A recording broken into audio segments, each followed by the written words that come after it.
আজকে থেকে ধরেন লক্ষ কোটি বছর আগে, কত কোটি বছর আমরা জানি না, আল্লাহ রাব্বুল আলামিন একা ছিলেন। একা তিনি সর্বপ্রথম সৃষ্টি করলেন আরশে আযীম। কি সৃষ্টি করলেন? আরশ আল্লাহ রাব্বুল আলামিনের একটা এমন স্বতন্ত্র সম্মানিত একটা সৃষ্টি, যেটা সবচেয়ে বড় সৃষ্টি, এর চেয়ে বড় কোনো সৃষ্টি নাই। এমনকি কিয়ামতের মাঠে এই আরশের ছায়া আল্লাহ রাব্বুল আলামিন 7 শ্রেণীর মানুষকে ছায়া দিবেন। সুবহানাল্লাহ। ওই 7 শ্রেণী সম্পর্কে আমরা অন্য হাদিসে পড়ে নিব, অনেকে হয়তো জানেন। আরশ সৃষ্টি করার পরে আরশটা ছিল পানির উপরে। কোথায় ছিল? পানির উপরে। সূরা হুদের মধ্যে আছে। আমি শুধু রেফারেন্সগুলো আপনাদেরকে সূরাগুলো বলে দিব, বাসায় গিয়ে আপনারা পড়বেন। প্রত্যেকটা আয়াত কিন্তু এখানে ধরে ধরে বলার সময় নাই আর কি আমার কাছে। তো আরশটা ছিল পানির উপরে। এরপরে আল্লাহ রাব্বুল আলামিন আসমান এবং জমিন সৃষ্টি করেছেন 6 দিনে। পুরো মহাবিশ্ব আল্লাহ রাব্বুল আলামিন সৃষ্টি করেছেন কত দিনে? 6 দিনে। ফি সিত্তাতি আইয়াম, 6 দিনে। তো এখন সৃষ্টি করার পরে আল্লাহ রাব্বুল আলামিন কলম সৃষ্টি করেছেন। কি সৃষ্টি করেছেন? কলম। ইলমের সাথে যে কলমের সম্পর্ক, এটা একটু পরে আরো ক্লিয়ার হবে আপনাদের কাছে। আল্লাহ পাক কলম সৃষ্টি করে বলেছেন, উকতুব, কলম তুমি লিখো। কলম তো আমাদের সংজ্ঞা মতো জড় পদার্থ, তাই না? হ্যাঁ, তো আল্লাহ পাক বলছেন কলমকে তুমি লিখো। তো কলম কথা বলছে, মাযা আকতুব, আমি কি লিখবো? আল্লাহ পাক বলছেন লিখো, কিয়ামত পর্যন্ত যা যা হবে সব লিখে ফেলো। এরপর আল্লাহ রাব্বুল আলামিন লাউহে মাহফুজের মধ্যে একদম from the very beginning till the last day of judgement প্রত্যেকটা কথা লাউহে মাহফুজে লেখা আছে। এমনকি আপনার কার সাথে বিয়ে হবে সেটাও, কয়টা বাচ্চা কাচ্চা হবে সেটাও। তাই এত অস্থির হওয়ার দরকার নাই, রিজিকে যা আছে আসবে ইনশাল্লাহ। লিখা যদি হয়ে থাকে আসবে না? আসবে ইনশাল্লাহ, সবর। তো এই জন্য মুমিনদেরকে বলা হয়েছে তোমরা কখনো হতাশ হবে না, কারণ তাকদীর লিখা হয়ে গেছে, হতাশ হওয়ার কোনো কারণ নাই। একটা প্রবণতা আমরা সমাজে দেখছি আত্মহত্যার। ইয়াং জেনারেশনকে আমরা নসিহত করবো যে ভুলেও নিজের জীবনকে বিসর্জন দিতে যাবে। আল্লাহ রাব্বুল আলামিন আপনাদেরকে সৃষ্টি করেছেন তার ইবাদত করার জন্য এবং তার জমিনে তার দিনটাকে প্রতিষ্ঠা করার জন্য। হেলায় খেলায় আপনার জীবনটা নষ্ট করবেন না, ঠিক আছে ভাই? আল্লাহ বোঝার তৌফিক দান করে। তো কলম সৃষ্টি করার পরে কিয়ামত পর্যন্ত সব লিখা হয়ে গেছে। এখন আমাদের এই পৃথিবীতে তো মানুষ ছিল না, ছিল? এদিকে মনোযোগ দেন। এই পৃথিবীতে কি আগে মানুষ ছিল? এই পৃথিবীতে আগে কি ছিল তাহলে বলেন? হ্যাঁ, মাশাআল্লাহ। এই পৃথিবীতে আগে কি ছিল? এখন ওরা নাই? সবার সাথেই কিন্তু একটা করে আছে। কমপক্ষে কয়টা করে? সবার সাথে কমপক্ষে একটা করে। আর কোন কোন জায়গা আছে যেখানে জিনের বড় বড় আখড়া আছে। পৃথিবীতে যে জায়গাগুলো থেকে ইসলাম বিরোধী অপতৎপরতাগুলো চলে, ওখানে জিনের আখড়া বেশি। আর কথা বুঝতে পারছেন? তো জিন জাতিকে আল্লাহ পাক ধ্বংস করে দিয়েছেন তাদের পাপের কারণে, আল্লাহ দ্রোহিতার কারণে, অবাধ্যতার কারণে। এখন আল্লাহ রাব্বুল আলামিন ইরাদা করলেন পৃথিবীতে আমাদেরকে সৃষ্টি করবেন, মানে মানুষকে সৃষ্টি করবেন। আল্লাহ পাক তার সমস্ত ফেরেশতাদেরকে একত্রিত করলেন। ঘটনাটা কিন্তু খুব ইন্টারেস্টিং। আমি জানি এখানে ওলামায়ে কেরামও আছেন, তবে আমি সবার জন্য প্রযোজ্য হয় এমন কথা বলারই চেষ্টা করছি, কারণ অনেকে হয়তো এগুলো নাও জানতে পারে। তো আল্লাহ পাকের ভাষায় আমি যদি বলি, আল্লাহ রাব্বুল আলামিন বলছেন, বা'দা আউযু বিল্লাহি মিনাশ শাইতানির রাজীম, ওয়া ইয ক্বালা রাব্বুকা লিল মালায়েকা ইন্নী জাঈলুন ফিল আরদি খলিফা। হে নবী মুহাম্মদ সাল্লাল্লাহু আলাইহি ওয়াসাল্লাম, তুমি স্মরণ করো সেই সময়ের কথা যখন আল্লাহ তোমার রব সমস্ত ফেরেশতাদেরকে ডেকে বলেছিলেন যে ইন্নী জাঈলুন ফিল আরদি খলিফা, আমি জমিনে মানে পৃথিবীতে আমার খলিফা পাঠাতে চাই। কি পাঠাতে চাই? আরো জোরে বলেন। আল্লাহ পাক বলেননি পৃথিবীতে মানুষ পাঠাতে চাই, পৃথিবীতে নতুন কোনো মাখলুক পাঠাতে চাই। আমাদেরকে আল্লাহ পাক সম্মানের শব্দে সম্মানিত করেছেন, বিশেষায়িত করেছেন। আমাদেরকে বলেছেন আমরা আল্লাহর খলিফা, আমরা আল্লাহর খলিফা। এখন আমরা আল্লাহর খলিফা, কিন্তু পৃথিবীতে মানুষ খিলাফা শব্দ সহ্য করতে পারে। হ্যাঁ, কি অদ্ভুত না? এটা কোরআনে কি শেষের দিকে আছে না প্রথম দিকে আছে? সূরা বাকারার একদম শুরুর দিকে 3টা 4টা 5টা পৃষ্ঠা উল্টালে দেখবেন এই একটা আছে। কোরআন তাহলে শুরু থেকে কখনো খুলেও দেখেনি সে ব্যক্তি।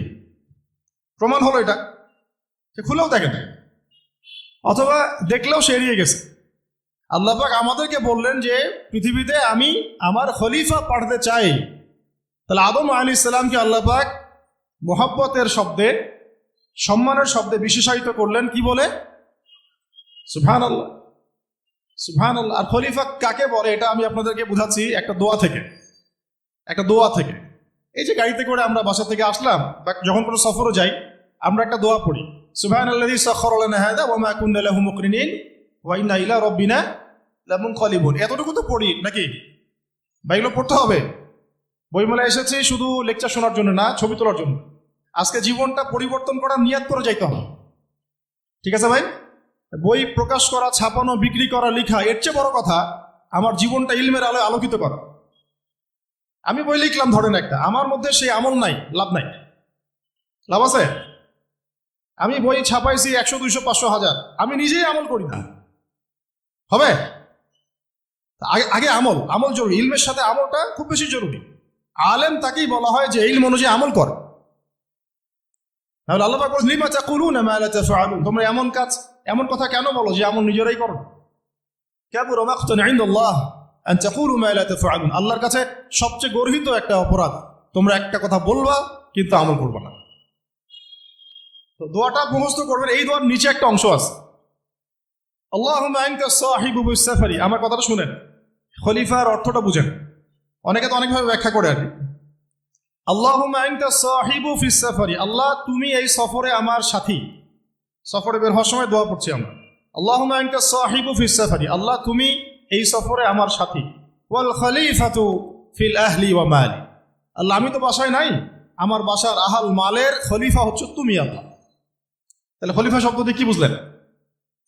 আল্লাহ আমার বাসার আহাল মালের খলিফা মানে কি? আমার স্থলাভিষিক্ত তুমি আল্লাহ, আমি ওখানে নাই বাসায়, আমি সফরে বের হয়ে গেছি, আমার স্ত্রী, আমার সন্তান, আমার মাল, আমার জান, এগুলোর দায়িত্ব তোমার, তুমি খলিফা। কত চমৎকার দোয়া। তাহলে পৃথিবীতে আমি আমার খলিফা পাঠাতে চাচ্ছি, তার অর্থ কি? আল্লাহ রাব্বুল আলামিন এই পৃথিবীতে আমাদেরকে তার প্রতিনিধি বানিয়েছেন। সুবহানাল্লাহ, সুবহানাল্লাহ। তাহলে আমরা নিজেদের আত্মপরিচয় ভুলে গেলাম যে আমরা আল্লাহর প্রতিনিধি পৃথিবীতে, তাই না? আমরা এখন আব্রাহাম লিঙ্কনের পূজা করতেছি। আব্রাহাম লিঙ্কনের পূজা তো বুঝেন না আপনারা, এটা হচ্ছে ওই যে সোকল ডেমোক্রেসির পূজা। আদতে প্রকৃত গণতন্ত্র বলে কিছু নাই এই বিশ্বের মধ্যে, যা আছে এগুলো তথাকথিত আর স্লোগান, জাস্ট, আর কিছু না। এটা যারা চর্চা করে তারাও জানে, আমাদের কাছে তারাই বলে। আদতে এই আপনার কমিউনিজমের কথা বলেন, এই লেনিন স্টেলিনারিজমের কথা বলেন, আপনি মুসলিনের কথা বলেন, চাইনিজ দর্শনের কথা বলেন, রাশিয়ান দর্শনের কথা বলেন, আর এই যে আরেকটা কি চলতেছে সেকুলারিজমের কথা বলেন, ন্যাশনালিজমের কথা বলেন, এগুলো একটা তাত্ত্বিক মতবাদ শুধুমাত্র। প্রকৃত মতবাদগুলো আপনি পাবেন বিশুদ্ধ যেগুলো কোরআন এবং হাদিসেই, এর বাইরে না। তা আমরা কিন্তু আল্লাহর খলিফা পরিচয় দিতে এখন দ্বিধাবোধ করতেছি। এই জমিনে আল্লাহ পাক আমাদেরকে তার খলিফা বানিয়ে পাঠিয়েছে। এখন খলিফা হলাম কিভাবে? কিসের গুণে খলিফা হলাম? প্রশ্ন না এটা? আমাদের কি 10টা হাত, 10টা পা, বেশি শক্তি ফেরেশতাদের চাইতে, যে আমরা খলিফা হলাম কিসের? আর কিভাবে হলাম এটা শুনুন। আল্লাহ পাক বলছেন ওয়াল্লামা আদামাল আসমাআ কুল্লাহা, আল্লাহ বলছেন আমি আদমকে এই মহাবিশ্বের যত নাম আছে, নাউন্স, ইসম, সব শিক্ষা দিয়েছি। সুবহানাল্লাহ। এই মহাবিশ্বের যত নাউন্স, নাম, এখানে ইসম শব্দের অর্থ কিন্তু জ্ঞান। ইসম মানে কি? এখানে জ্ঞান। মহাবিশ্বের যে জ্ঞানগুলো আছে, এই জ্ঞানগুলো আল্লাহ পাক আমাদের আদি পিতাকে শিক্ষা দিয়েছেন। আমাদের আদি পিতাকে আল্লাহ নিজে শিক্ষা দিয়েছেন। সৃষ্টিগতভাবে আমরা জ্ঞানী ছিলাম না, আল্লাহ পাক আমাদেরকে জ্ঞান শিক্ষা দিয়েছেন। আমরা ফিলোসফির বইগুলো খুললে দেখবেন ওখানে বুদ্ধিবাদ নামে একটা মতবাদ আছে। মানে তারা বলে যে মানুষ সৃষ্টিগতভাবেই একজন বুদ্ধিদীপ্ত প্রাণী। এটা ভুল কনসেপ্ট। সৃষ্টিগতভাবে আমাদের মধ্যে জ্ঞান ছিল না, আল্লাহ পাক আমাদেরকে জ্ঞান শিক্ষা দিয়েছেন। কথা বুঝতে পারছেন? একটা মতবাদ তাদের আছে অভিজ্ঞতাবাদ, মানে মানুষ অভিজ্ঞতা থেকেই শিখে। আরেকটা আছে সমন্বয় মতবাদ, আপনারা তো এগুলো অনেকে পড়াশোনা। এর বাইরে যে একটা মতবাদ আছে যে আল্লাহ পক্ষ থেকে ওহী ভিত্তিক মানুষ জ্ঞান শিখে, এই মতবাদ কোনো দার্শনিকের বইয়ে স্থান পেল না। কি আফসোস, কি আফসোস। অথচ মুসলিম ঘরের দার্শনিক তারা। আমরাও পড়েছি ভাই, 4 বছর এই কারণে গেলে। কি আফসোস। আল্লাহ পাকের ওহীর পক্ষ থেকে যে জ্ঞান আসতে পারে এটা কনসেপ্টই নাই। অথচ এখানে কোরআনে আল্লাহ পাক বলছেন ওয়াআল্লামা আদামাল আসমাআ কুল্লাহা, আমি আল্লাহ আদমকে সমস্ত নাম শিক্ষা দিয়েছি। সুবহানাল্লাহ। এরপরে এই যে জ্ঞান আদম আলাইহিস সালামকে আল্লাহ পাক শিক্ষা দিলেন, এর ফলশ্রুতিতেই আল্লাহ পাক বললেন যে ওয়াইয কুলনা লিল মালাইকা উসজুদু লি আদম, হে ফেরেশতারা তোমরা এখন আদমকে সিজদা করো। কি ফেরেশতাদেরকে দিয়ে আল্লাহ পাক আমাদের পিতাকে সিজদা করালেন কিসের মানদণ্ডে? কিসের কারণে? জ্ঞানের কারণে। জ্ঞানের কারণে ফেরেশতাদেরকে আল্লাহ পাক বললেন যে এই নামগুলো বলে দাও তো তোমরা। তারা বলতে পারলো না। তারা বললো লা ইলম আল্লাহুম্মা লা ইলমা লানা ইল্লা মা আল্লামতানা, আল্লাহ আমাদের তো সেই জ্ঞান নাই, শুধু ওইটুকু জ্ঞান আছে যা আপনি আমাদেরকে শিখিয়েছেন। তখন আল্লাহ পাক বলেছিলেন যে আমি যা জানি তোমরা তো জানো না, আমি কি বলি নাই যে আমি আসমান জমিনের গায়েবের সব খবর জানি? তখন আল্লাহ বললেন যে তোমরা সবাই সিজদা করো আদমকে। তাহলে আমাদের পিতাকে খলিফা করা হলো, জ্ঞান শেখানো হলো, আল্লাহ পাক নিজে শেখালেন, ফেরেশতার মণ্ডলীদের দিয়ে সিজদা পর্যন্ত করালেন। কিসের মানদণ্ডে? আরো আসতে বলেন, জ্ঞানের মানদণ্ডে। এখন যদি আমরা একটু প্রশ্ন ছুড়ে দেই নিজ নিজ বিবেকে, আমরা কি সেই ওহীর 10টা সূরাও শিখেছি? 10টা পারা কি পড়া হয়েছে কখনো? 10টা সূরারও কি অর্থ জানি? অনেকে তো 10টা আয়াতের অর্থ জানে। আমরা কি সেই ওহীর 10টা হাদিস শিখেছি? তাহলে আমরা কোথায় সম্মান খুঁজতেছি? পশ্চিমাদের কাছে? বলেন। সত্যি সবচেয়ে আফসোস লাগে আমার একটা জিনিস, যে মুসলিমরা আমরা এখন আমাদের আত্মপরিচয় ভুলে যাচ্ছি, আর আল্লাহ পাক আমাদেরকে যেখানে সম্মান রেখেছে ওইখানে সম্মান না খুঁজে আমরা অন্যের দাসত্বের সম্মান খুঁজতেছি। আল্লাহ আমাদেরকে বোঝার তৌফিক দান করেন। এটা অজ্ঞতার কারণে হচ্ছে। আমাদের কাজ তাদেরকে সচেতন করা বা তাদেরকে মেসেজ পৌঁছে দেওয়া। আমরা উগ্র পন্থা অবলম্বন করি, আমরা হিকমার সাথে প্রজ্ঞার সাথে মানুষকে বোঝানোর চেষ্টা করি, এগুলো বোঝানোর অংশ। এখন আচ্ছা, আরেকটা কথা আপনাদেরকে বলি, একটা কথা আমি মাঝখানে মিস হয়ে গেছে। এই যে আল্লাহ পাক আমাদেরকে খলিফা করে পাঠিয়েছেন, খলিফার কাজ কি? প্রশ্ন না? আমাদের কাজ কি? তাও এই কাজটা আল্লাহ পাক আবার ব্যাখ্যা করেছেন সূরা সদের মধ্যে। কোন সূরায়? সূরা সদ। সদ নামে একটা সূরা আছে, সূরা ইয়াসিনের আগে পড়ে পাবে। তো এখানে আল্লাহ পাক আরো একজন নবীকে তার খলিফা বলেছেন। সেই নবীর নাম দাউদ আলাইহিস সালাম। কি নাম? আর দাউদ আলাইহিস সালাম কিন্তু এই জেরুজালেম থেকে, যেখানে এখন ওই জায়নিস্টরা বোম্বিং করে আর কি, নিরীহ মুসলিমদেরকে হত্যা করে বিগত 70 বছর থেকে, ওই জেরুজালেম থেকে কিন্তু দাউদ আলাইহিস সালাম বিশ্ব শাসন করেছিলেন। তার পরবর্তীতে তার সন্তান সুলাইমান আলাইহিস সালামও কিন্তু ওখান থেকে বিশ্ব শাসন করেছিলেন। আর এখনকার বনু ইসরাইল দাবিদার এই জায়নিস্টরা, তারাও কিন্তু ওই ফিকিরই করছে, ওখান থেকে তারা বিশ্ব শাসন করতে চায়। তারা মনে করে তাদের একজন মাসিহ আসবে, সেই মাসিহ আসলে তারা বিশ্ব শাসন করবে। আমরা সেই মাসিহের নাম জানি মাসিহুদ দাজ্জাল। কি নাম? এই দাজ্জালকে ওরা ওদের সত্য মাসিহ মনে করে, আমরা জানি হচ্ছে মিথ্যা ভণ্ড প্রতারক মাসিহ, অথচ ওরা মনে করে এটা হচ্ছে সত্য মাসিহ। এই জায়গায় তারা ধোঁকা খাচ্ছে। অথচ সত্য মাসিহ হচ্ছেন ঈসা আলাইহিস সালাম, যিনি আবার শেষ জামানায় আসবেন এবং তার হাতেই এই মাসিহুদ দাজ্জাল মারা যাবে, এবং তারপরে পুরো বিশ্বে আবার ওই খিলাফা কায়েম হবে। ওই যে খলিফা, ওটা সারা বিশ্বে কায়েম হবে। এই টাউন হলও বাদ যাবে না ইনশাআল্লাহ। এটা মানুষ মানতে চাচ্ছে না, কিন্তু মানুষ না মানলে কি? আল্লাহ পাকের নকশায় সব আঁকা আছে কখন কি হবে। কে কে কল্পনা করেছিল যে আজকে আপনারা বসে এখানে দিনের আলোচনা করবেন? হ্যাঁ, কল্পনা করা যায় তো? যে শব্দগুলো আপনারা বলছেন এগুলো বললেই তো নাই গায়ে, এখন বলছেন। কেউ কি কল্পনা করেছিল যে হঠাৎ করে এমন একটা সময় চলে আসতে পারে? কেউ কিন্তু কল্পনা করেনি, আল্লাহ পাকের নকশায় ছিল।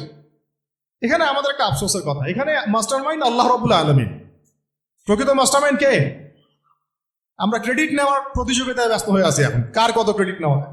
এখানে একক ক্রেডিট পাওয়ার যোগ্য কেউ না, সমস্ত ক্রেডিট কার? আল্লাহ রাব্বুল আলামিন। এটা আল্লাহর সাথে গাদ্দারি করতে যায় না, ভুল হয়ে যাবে। কারণ আমি বারবার বলেছি আপনাদেরকে, কোরআন থেকে একটা শিক্ষা আমরা শিখেছি, একটা কওম যখন মাজলুম থাকে, দুর্বল মাজলুম জুলুমের শিকার হচ্ছে, আল্লাহ পাক সেই কওমটাকে বাঁচান, কোনো না কোনো একজন ত্রাণকর্তাকে পাঠান, কোনো একটা সূরতে আল্লাহ পাক সেই কওমকে বাঁচায় দেন।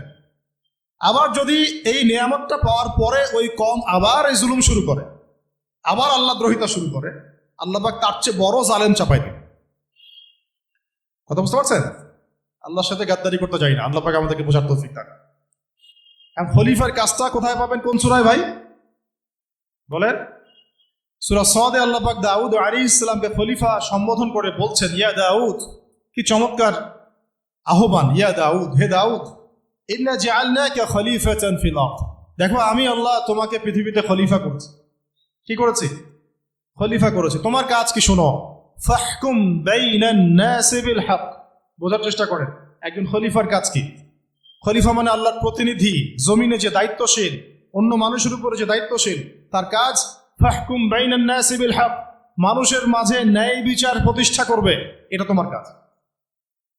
তাহলে এখন যারা আমরা এই জায়গায় আছি বা ভবিষ্যতে আসব, আরো কাল আগাতে থাকবে, সময় আগাতে থাকবে, নতুন নতুন নেতৃত্ব আসবে, সবার ফাংশন একটাই, ফাহকুম বাইনান নাসি বিল হক, আমাদের কাজ হবে মানুষের মাঝখানে কি করা, ন্যায় বিচার, বিচার ফয়সালার ক্ষেত্রে ইনসাফ করা, ন্যায় বিচার করা।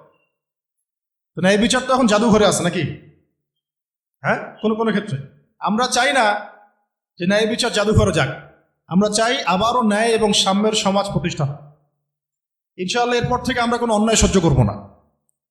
ইনশাআল্লাহ এরপর থেকে আমরা কোনো জল্লাদতন্ত্র কায়েম করতে দিব না।